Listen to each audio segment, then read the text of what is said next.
여러분, 그러므로 우리 인간은 흙으로 만들어졌고, 여러분이 오늘도 드시는 음식은 흙에서 나온 것이고, 우리는 흙을 딛고 살아가게 되고, 마지막엔 다 흙으로 돌아가는 것이 우리 인간이게 됩니다. 그래서 우리 인간을 질그릇이라고 하는 것입니다. 여러분, 그래서 흙으로 만드는 질그릇 쉽게 깨어지잖아요. 쉽게 부서지잖아요.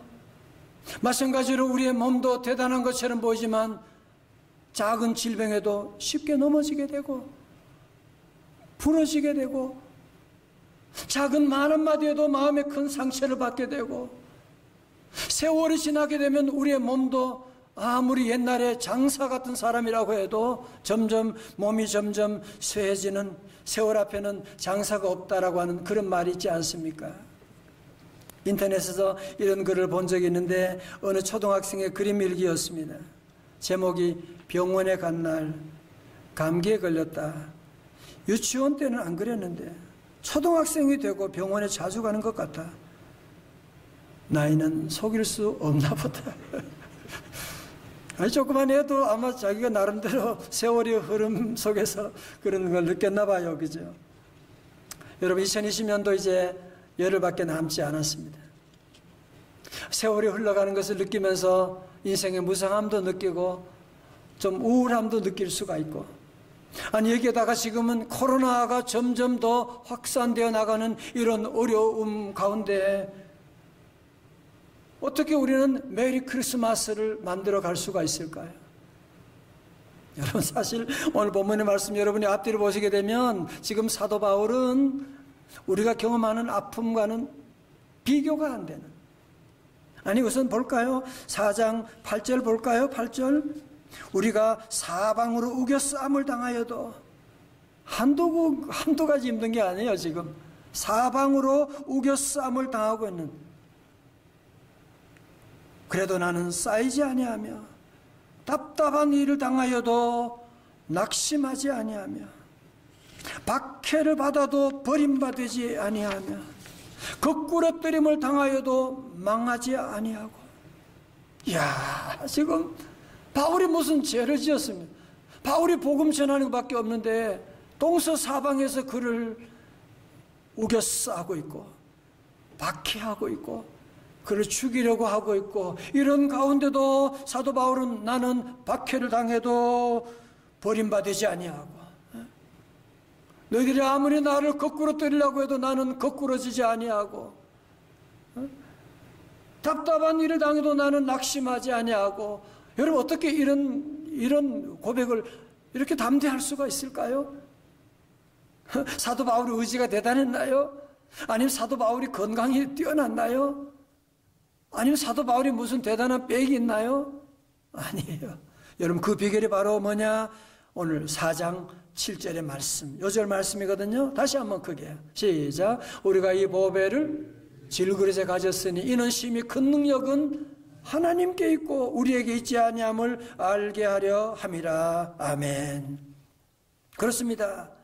사도 바울은 이 보배를, 이 보물을 질그릇에 가졌나니, 여러분, 사실 보물하고 질그릇은 안 어울리지 않습니까? 질그릇이라고 하는 것은 보잘것없는, 값도 얼마 나가지 않는, 잘 깨어지는, 쉽게 버릴 수 있는, 여러분, 그것이 바로 우리 인간이라는 거지 않습니까? 우리 인간이 이렇게 잘 쉽게 무너지고 깨어지는 우리 인생인데, 사도 바울은 놀라운 비밀을 깨닫게 된 거예요. 비록 내 몸은 질그릇이지만, 비록 내 몸은 질그릇같이 잘 부서지지만, 질그릇같이 나는 연약해서 부러지기도 하지만, 그러나 이 질그릇 안에 보배가 계시다. 그 보배가 바로 예수 그리스도이십니다. 다시 아멘. 여러분, 그 보배 되신 예수 그리스도께서 내 안에 계시다는, 여러분, 천하 만물을 창조하신 우리 하나님께서 하늘 영광 보좌를 버리시고 2000년 전에 베들레헴 마구간에 오셨다는 것도 기적인데, 여러분, 더 놀라운 기적은 그분이 우리 안에 오셨다는. 여러분, 사도 바울의 열쇠서신 여러분 다 보십시오. 이 얘기하는 겁니다. 그 주님이 내 안에 오셨다는. 여러분, 세상 사람들은 질그릇 자랑하잖아요. 질그릇 이쁘게 하고 질그릇까지 비교하고. 하나님의 사람 사도 바울은 질그릇이 아니야. 질그릇은 다 똑같아. 중요한 것은 내 안에 보배되신 예수 그리스도가 계시다. 사실 상식적으로는 좀 이해가 어려운 얘기죠. 그죠? 작은 것이 큰 것에 들어갈 수는 있는데 어떻게 큰 것이 작은 것 안에 들어올 수가 있단 말입니까? 어느 대학에서 전공학과별로 코끼리를 냉장고에 넣는 방법을 연구해 오라고 했대요. 드디어 발표하는 날이 왔는데 여러 학과에서 발표를 했는데 그중에 기계공학과 학생들은 코끼리를 냉장고에 넣으려면 어떻게 하느냐? 코끼리보다 큰 냉장고를 만들어서 냉장고 안에 넣는다. 심리학과 학생들은 코끼리가 냉장고에 들어갈 수 있다는 최면을 걸어 정말로 냉장고에 들어간 것으로 믿는다. 법학과 학생들도 대단합니다. 코끼리의 거주 지역을 냉장고라고 부르게 하는 법률을 제정하여 냉장고에 넣는다. 영화학과 학생들은 스티븐 스필버그에게 코끼리를 냉장고에 넣는 영화를 만들어서 냉장고 안에 넣는다. 여러분, 왜 이런 황당무계한 답이 나왔을까요? 코끼리는 너무 커서 냉장고 안에 넣을 수가 없다는 얘기죠. 큰 존재는 작은 존재 안으로 들어갈 수가 없다는 얘기죠. 이런 상식을 깨고 2000년 전에 하나님의 아들 예수 그리스도께서 저 높고 높은 별을 떠나 이 낮고 낮은 땅 위에 오시게 되고 그분이 마국간에 그 집에만 간 것이 아니라 오늘도 예수님을 구주로 믿는 성령 받은 우리 성도들 안에도 오시게 되었다는, 주님이 내 안에 오셨다고 하는 사실, 주님이 내 안에 계셨다고 하는 사실. 여러분, 사도 바울은 이 놀라운 진리를 깨닫고 날마다 성탄절의 기쁨을 누리고 찬송하고 있는, 여러분, 그래서 사도 바울이 외친 겁니다. 우리가 이 질그릇에 보배를 가졌습니다. 보배를 가졌습니다. 그분은 예수 그리스도십니다. 말씀하고 있는. 여러분, 사실 우리가 지난 주간 지나고 보면 참 힘든 일이 많았잖아요. 그죠? 참 낙심될 때도 많았고 좌절할 때도 많았고, 돌아보면 왜 그랬을까요? 왜 그랬을까요? 한마디로 말한다면 우리의 질그릇이 약하고 질그릇 묵상하다가 그 속상한 적이 많았잖아요. 그래서 낙심했던 것이고, 자꾸 우리 자녀들 볼 때도 질그릇 정도로 아이들을 보고 함부로 비교하고, 여러분, 질그릇으로 비교해가지고 살아가면 열등감에 걸리지 않을 사람이 누가 있겠습니까? 질그릇만 묵상하다 보면 좌절하고 심지어 자살까지도 갈 수 있는 것이 우리 인생들 아니겠습니까?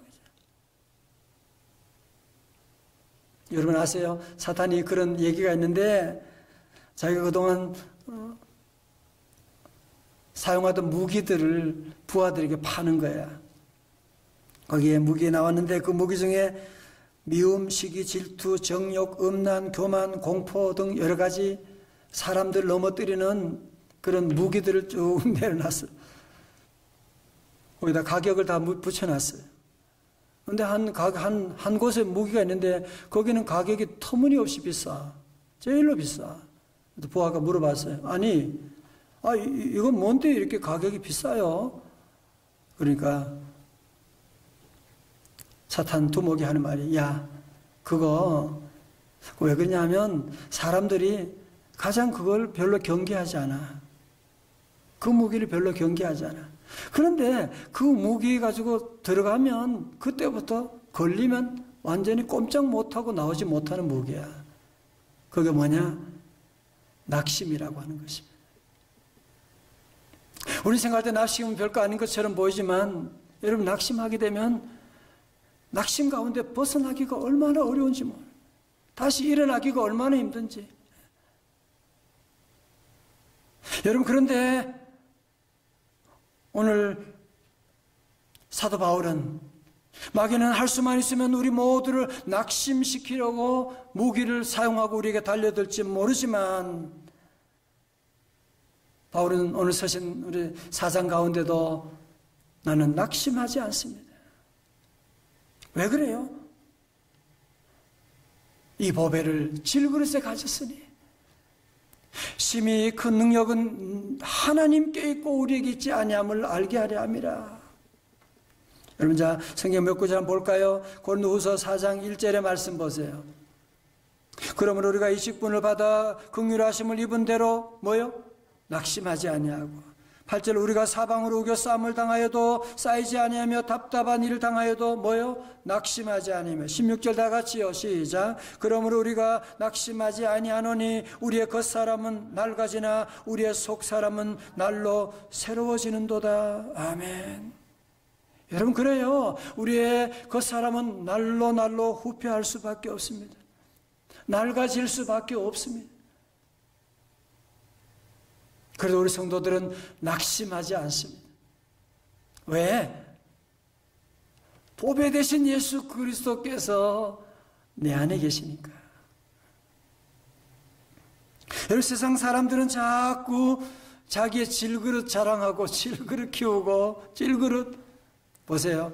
아무리 재버리고 아무리 장사라도 한순간에 무너지는 것이 바로 질그릇입니다.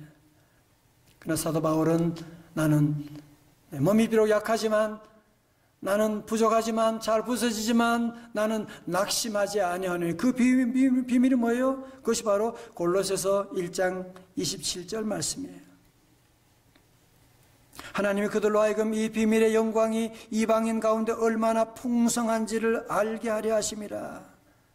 다 같이요. 뭐예요? 이 비밀은 뭐라고요? 너희 안에 계신 그리스도시니 곧 영광의 소망이니라. 아멘. 사랑하는 성도 여러분, 우리 한 해가 저물어가는 이때 낙심과 절망 가운데 한 해를 마무리했어야 되겠습니까? 낙심이라고 하는 것은 여러분의 상황이 어려워서 낙심하는 거 아니에요. 마귀가 지금 여러분 낙심하게 만드는 거라니까. 낙심이라고 하는 말은 영어로 lose heart라고 하는, 마음을 잃어버리는 거예요. 한자말로 낙심은 낙심 뭐예요? 떨어질 낙자잖아. 마음이 떨어져 버리게 되는.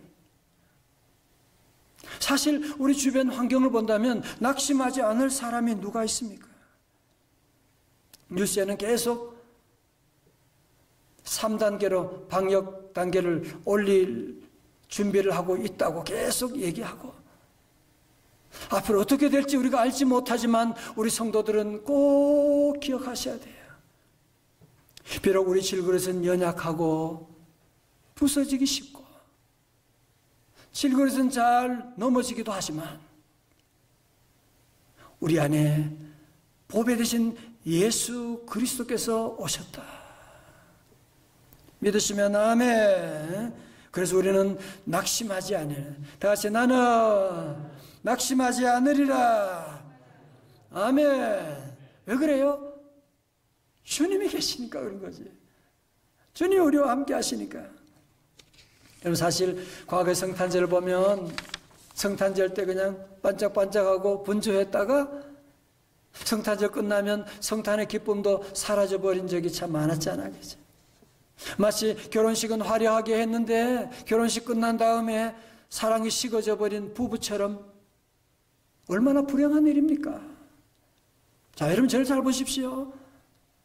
오늘 사도 바울은 제가 성탄절에 대한 연구를 하면서 사도 바울의 13권의 서신을 보게 되면 바울의 성탄절은 2000년 전에 마구간에 오신 그 예수님을 옛날을 얘기하는 것이 아니라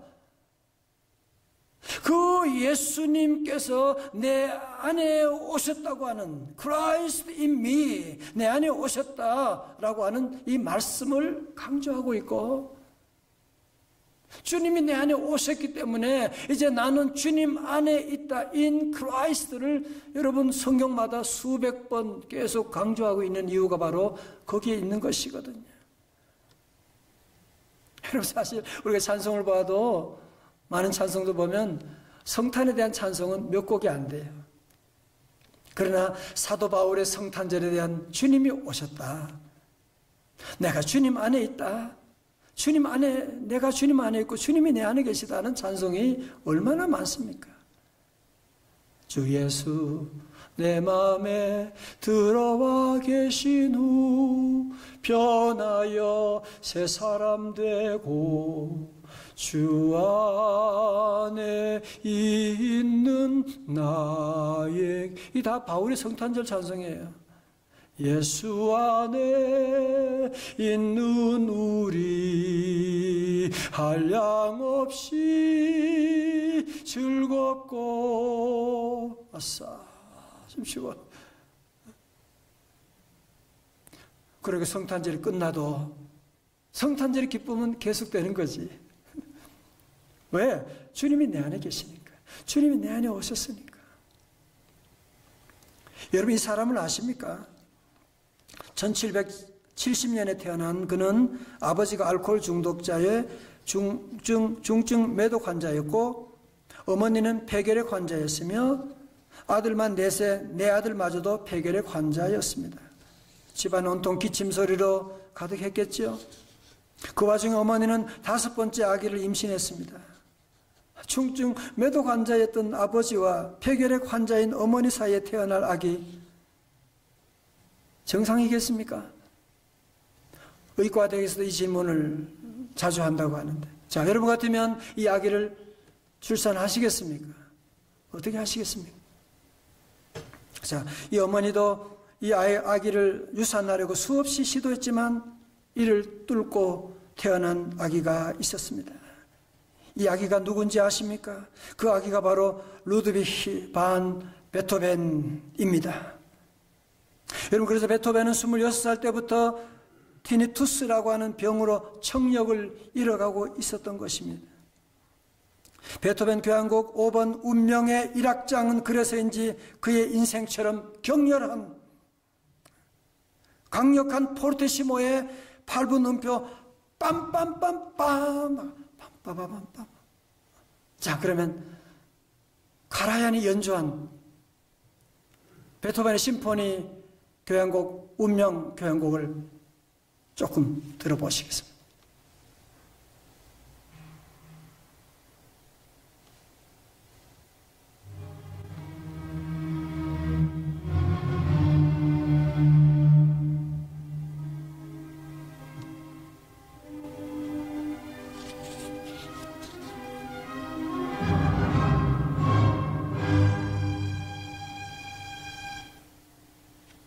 어쩌면 베토벤 인생과 같이 빰빰빰빰 하시면 또 한없이 내려앉게 되고 파도치는 그런 인생이었는데, 여러분, 이 곡은 1808년 12월 12일 오스트리아 빈 극장에서 초연했는데요, 이 당시 청력을 잃었던 베토벤이 직접 지휘를 했다고 하는, 저는 깜짝 놀랐어요. 어떻게 청력을 잃었는데 지휘는 또 어떻게 하고. 그런데 더 놀라운 사실은 이날 새벽 4시 베토벤은 자신의 일기장에서 이렇게 적고 있습니다. 여러분, 잘 들어보십시오. 내 운명의 항해사는 오직 주님이십니다. 내 기구한 운명의 배를 여기까지 이끄신 분도 주님이십니다. 주여, 내 인생을 위협하는 잔인한 풍랑들을 잠재워 주십시오. 성도 여러분, 베토벤처럼 질그릇이 다 부서진, 베토벤처럼 질그릇이 병들어 있는, 무너져가는 이런 인생이 어디 있겠습니까? 그러나 그는 무너져가는 병들어 있는 질그릇을 묵상하지 않았습니다. 도리어 그 안에 계신 주 안에 오신 성탄의 주님을 묵상하고 주님께 모든 것 맡기고, 주님이 내 인생의 선장이십니다. 주님이 나를 도와주옵소서. 주님이 나의 길을 인도하여 주옵소서.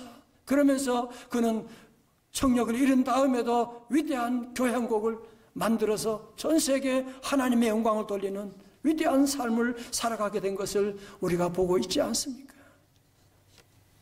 저는 한 3, 4년 전에 병원에 가서 건강검진할 때가 있었습니다.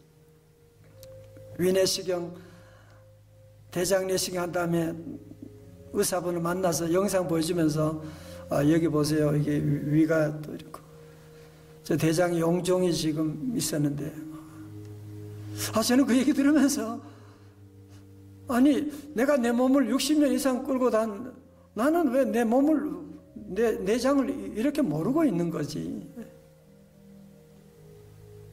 여러분 어쩌면 우리 주님이 우리 안에 계심에도 불구하고 우리 너무나 이 사실을 자꾸 무시하고 잊어버리려고 그러고 자꾸 질그릇만 자꾸 얘기하고 질그릇이 아프다, 질그릇에 문제가 있다, 질그릇 가지고 비교하고 우리 아이들도 질그릇 가지고 자꾸 얘기하고 비판하고 낙심해 나가고 이럴 때가 우리 안에 얼마나 많이 있습니까?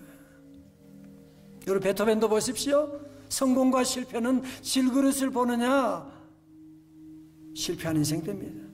질그릇이 아니라 그 안에 계신 주님을 바라보니까 이런 위대한 인생을 살아갈 수가 있었던 거 아니겠습니까? 사랑하는 성도 여러분, 이제 저는 우리 모든 성도들이 그저 기쁘다 구주 오셨네 마구간에 오신 주님을 찬송하는 것이 아니라 올해는 가정마다 예배드리면서 그 주님이 우리 안에 오셨다고 하는 Christ in me, Christ lives in me. 그놈 주님은 내 안에 살아계시다고 하는 나는 이제 주님 안에 있다고 하니 놀라운 성탄절의 기쁨을 여러분이 삶 가운데 매일매일 누리면서 우리는 이 보배를 어디요? 질그릇에 가졌나니. 성도 여러분 보세요. 앞에서 말씀드린 것처럼 그린치가 성탄절을 뺏어가려고 한 것처럼 여러분 지금도 마귀 사탄이요 성탄절의 기쁨을 뺏어가려고요 아주 발악을 하고 있어요. 성탄절 예배 못 드리게 하려고요, 성탄절의 기쁨을 앗아가려고 지금 가정마다 지금 온갖 우환과 환난과 시험을 가져오고 있는 것 여러분 영적인 눈을 뜨고 보셔야 돼요. 지금 마귀가 지금 그린치 그놈처럼 심술꾸러기가 우리 가정에 지금 기쁨을 빼앗아가려고 하는데 절대로 여러분 당하지 말아야 돼요. 그래 다 빼앗아가도 좋다, 나 이번에 교회 못 가게 해도 괜찮다, 나는 우리 가정에서 예배 드릴 거야. 왜? 주님이 우리와 함께 하시는데.